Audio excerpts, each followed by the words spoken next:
हम भी मजम्मत करते हैं। हमने आज दुख और संताप का अपना व्यक्त किया है।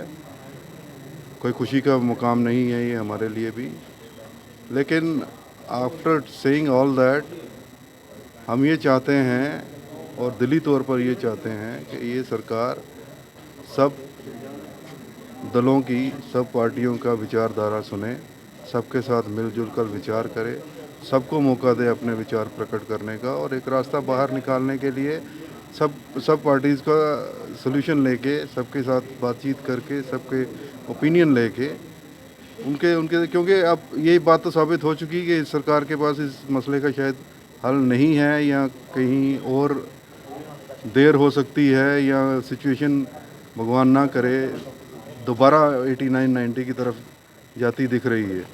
ऐसा नहीं होना चाहिए। हम दिल से चाहते हैं कि ऐसा कभी ना हो।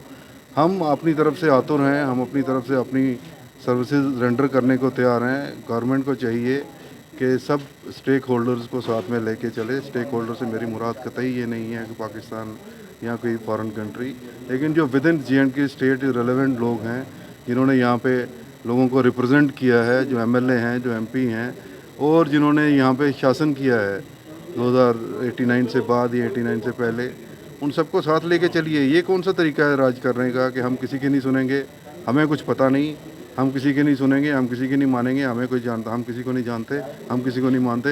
And stop being bull headed. It's my request to the government. Sir, आपको लगता नहीं है कहीं ना कहीं जिस प्रकार से जम्मू के लोग मिलिटेंसी को लेकर एक साथ बाहर आए हैं, क्या कश्मीर के लोगों को भी बाहर आना चाहिए?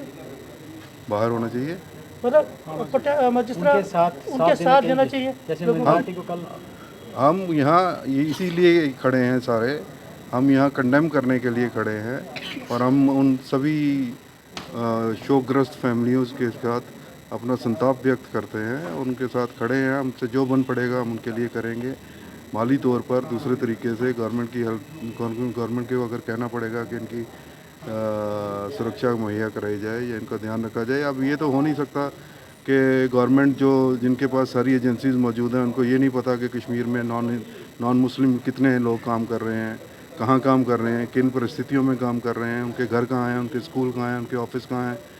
गवर्नमेंट के पास हर एजेंसी की, या तो गवर्नमेंट कहे कि हमारे पास कोई ऐसा चारा नहीं है, हमें कोई नॉलेज नहीं है, हमारे पास इंफ्रास्ट्रक्चर नहीं है, हमारे पास इंफॉर्मेशन नहीं है, हमारे पास फीडबैक नहीं है, कह दें। फिर हम कहेंगे कि जाइए अपने अपनी उनके ऑफिस कहाँ हैं। गवर्नमेंट के पास हर एजेंसी की, या तो गवर्नमेंट कहे कि हमारे पास कोई ऐसा चारा नहीं है, हमें कोई नॉलेज नहीं है, हमारे पास इंफ्रास्ट्रक्चर नहीं है, हमारे पास इंफॉर्मेशन नहीं है, हमारे पास फीडबैक नहीं है, कह दें। फिर हम कहेंगे कि जाइए अपने अपनी किस्मत, आपकी अब आपकी अपनी किस्मत है, अपनी किस्मत के सहारे रहिए वहाँ पे।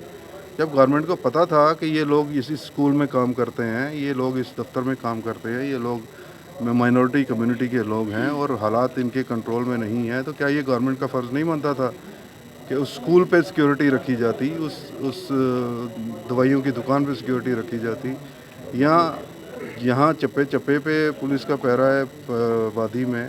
सिटी साहब, सिक्योरिटी की बात करें, अगर टूरिज्म जो बाहर से आता है, क्या इससे फ़र्क पड़ेगा? अब सिविलियंस पे जो अटैक हो रहे हैं, इससे फ़र्क पड़ेगा आपकी?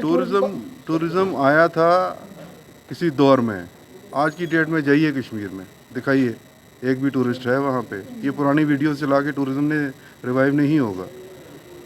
टूरिस्ट वहाँ पे जो लोगों का बिजनेस है, लोगों ने करोड़ों रुपया होटल बनाए हैं या फिर अलग अलग बिजनेस खोले हैं, उसमें तो फिर फ़र्क पड़ेगा। वो तो पड़ रहा है, ये तो इनके वादों पे उन्होंने बनाया।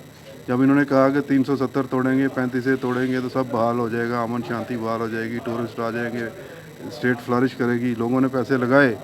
लेकिन आप जाके पूछिए उनसे, मैं तो आपका उनका वकील नहीं हूँ, लेकिन आप उनसे ही जाके पूछिए कि आपका क्या हाल है, आपने गवर्नमेंट के ऊपर यकीन करके क्या हासिल किया। वो